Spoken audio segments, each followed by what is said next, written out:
Hello and welcome to another video. Today I'm going to make an Italian classic, but interestingly enough, it doesn't just start in Italy. That classic is risotto alla Milanese. This is a saffron, cheese and broth risotto that once you try, you'll absolutely love. Now, as I say, it doesn't just start in Italy, because some of our earlier references to this particular dish, in fact, come from France.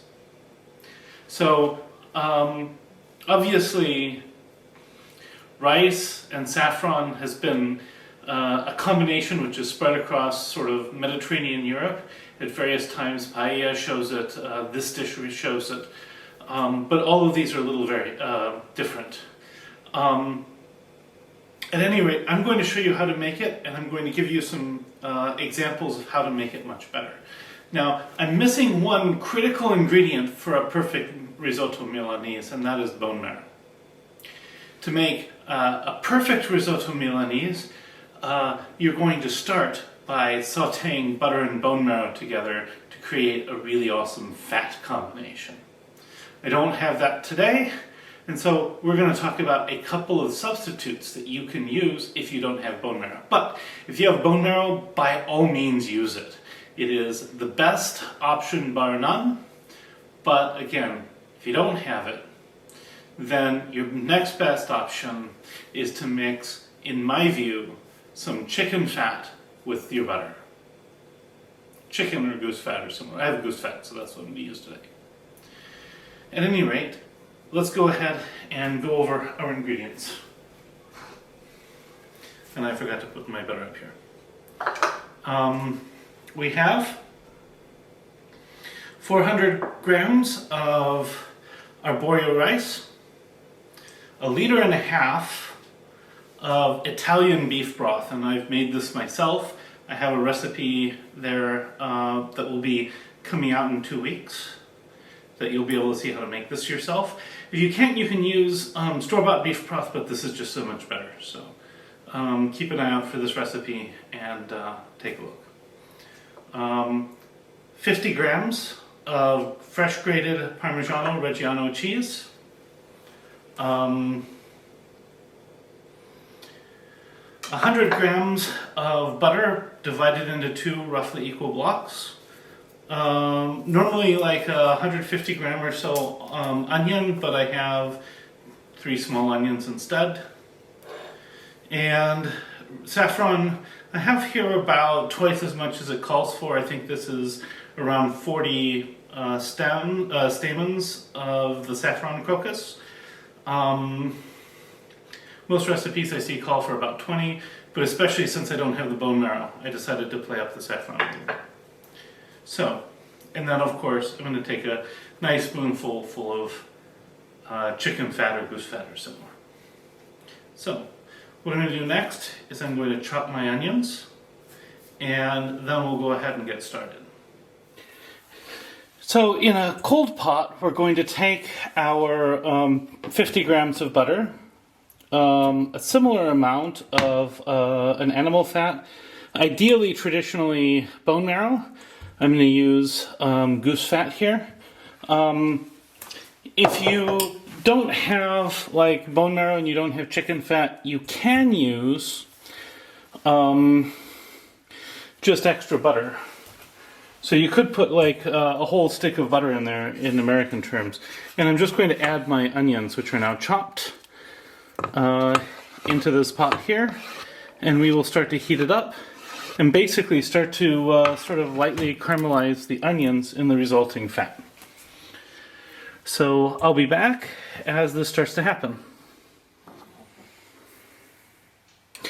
So while the onions are warming up, I'm going to take 1/2 liter of broth, and into that 1/2 liter I'm going to warm it with my saffron. And this is just to help the saffron color start to come out. And we're just going to sort of gently warm this for the time while the onions are cooking. Now, at this point, what we're doing is we're just kind of lightly browning the onions. We don't need to rush it or anything, but we will scoop out all of the solids in a moment. Especially if you're using bone marrow, that's really important because the solids will burn if we leave them in here. So in a few minutes we will take these out and we'll get started with the rice.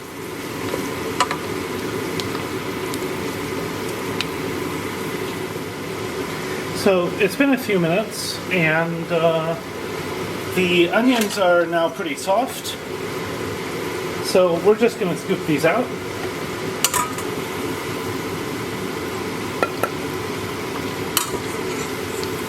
If you don't have one of these spiders, they're really handy for this. If you don't have one, you can use a slotted spoon, but these are just so much handier.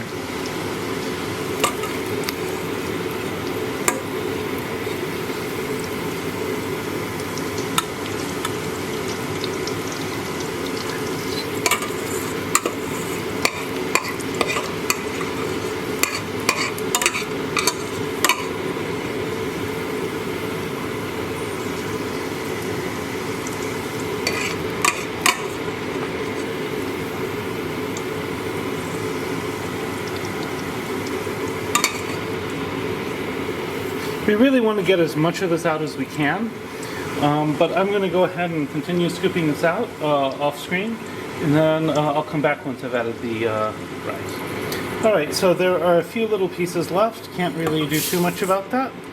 Now I'm going to put in the rice, and I'm going to start aggressively stirring it. And we're going to toast this rice for a few minutes, and the rice will change a little bit. When I come back, we'll be ready to start with the next phase. I'm going to add a little bit of wine. That's strongly recommended, but somewhat optional. But we'll come back in a couple minutes. So once I saw a little bit of brown, I realized it was time to move forward. So I have now added around 200 mils of white wine, and we're going to keep stirring this until it is mostly boiled dry, and then we will start adding our saffron infused broth.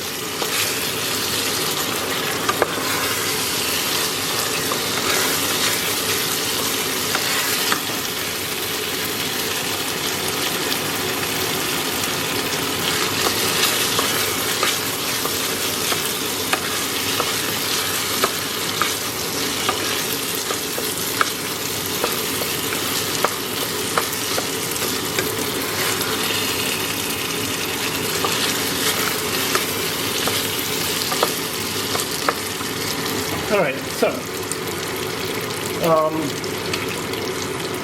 just going to take a bit of the broth at a time. We'll look at that lovely yellow color.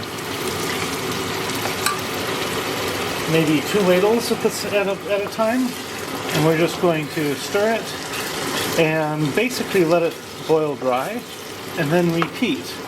As this gets less, I will top it off with my reserve stock.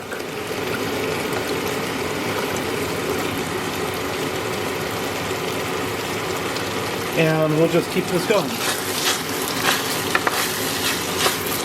You can see it doesn't take too long at first for this to boil dry.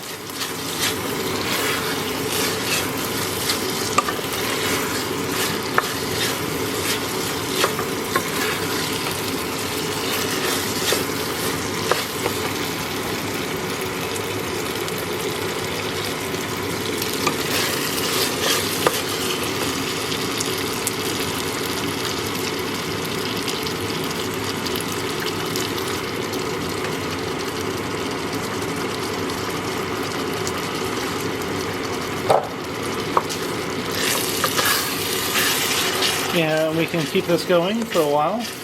And we're just going to keep doing this. You can let it go pretty dry before you add the next one. And just keep the process going until you're all the way out of broth. So I'm going to keep that going, and we'll come back when I'm just about out of broth. Once, of course, I'm adding the broth, I can add the onions back in if I like, and I would do that. So just add the onions, stir everything in. And as I say, we'll be back once we're out of broth. Now, my broth is most of the way gone, but you can see how this is developing a really wonderful orange flavor, and if you were here, you could smell the saffron. It's worth noting here that you don't really want to skimp on the quality of the broth. And while some recipes will suggest a chicken broth, all of the Italian recipes I've seen have suggested an Italian beef broth.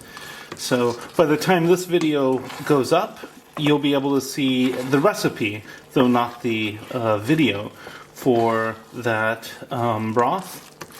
So please check it out in the description. As always, I have the recipe in the description. I'll be back once all of the broth is used, and then we'll stir in the butter and cheese. So at this point, we're almost done with the broth. Basically, as soon as this part gets absorbed, then I will add the rest of the broth. And always, as always, continue to scrape the bottom so that things don't like stick and burn on. Things might stick just a little bit, but there's a difference between stuck and burned. So once this is fully done, then we will stir in the rest of the butter and the cheese, and we'll go from there. So it'll be just a few moments. Now, if I'm not working with an Italian beef broth at this point, I might add just a teaspoon or so of tomato paste to give it a little bit of a tomato kick, because Italian beef broth is stewed with tomatoes, and that is kind of nice for the flavor. So, just a note.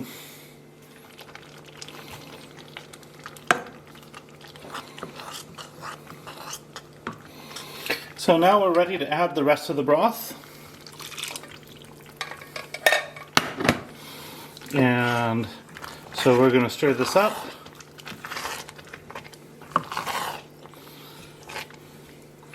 And then once we've added the rest of the broth, we're going to take the other half of the butter and the cheese, and we're just going to dump it in, start stirring it in, and let this all cook together.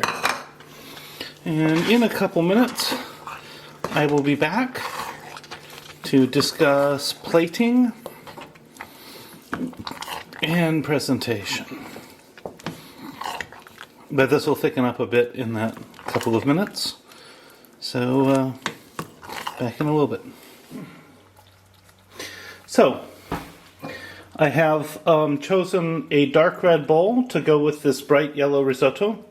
I've topped it with a little bit of cheese, and I'm going to garnish it with a small piece of parsley.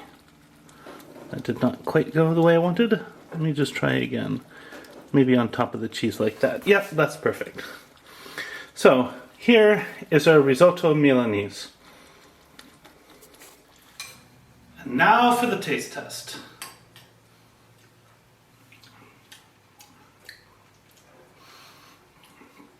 This is something special, especially with the homemade beef broth. The only thing that would make this even better is if I had the bone marrow. This is quite something. As a note, always use the best Parmesan cheese for this dish. The cheese, along with the broth, is a real centerpiece. And don't skip on the saffron either. At any rate, if you find this content useful, I hope you have earned a subscription from you.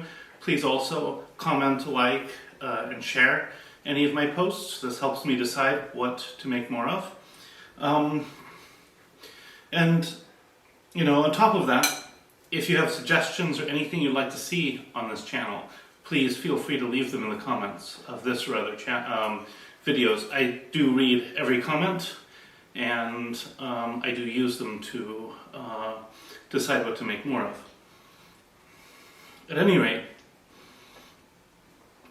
this is a great dish. I really hope you enjoy making it as much as I do, and I hope yours comes out as good as this does. Bon appetit, see you next week.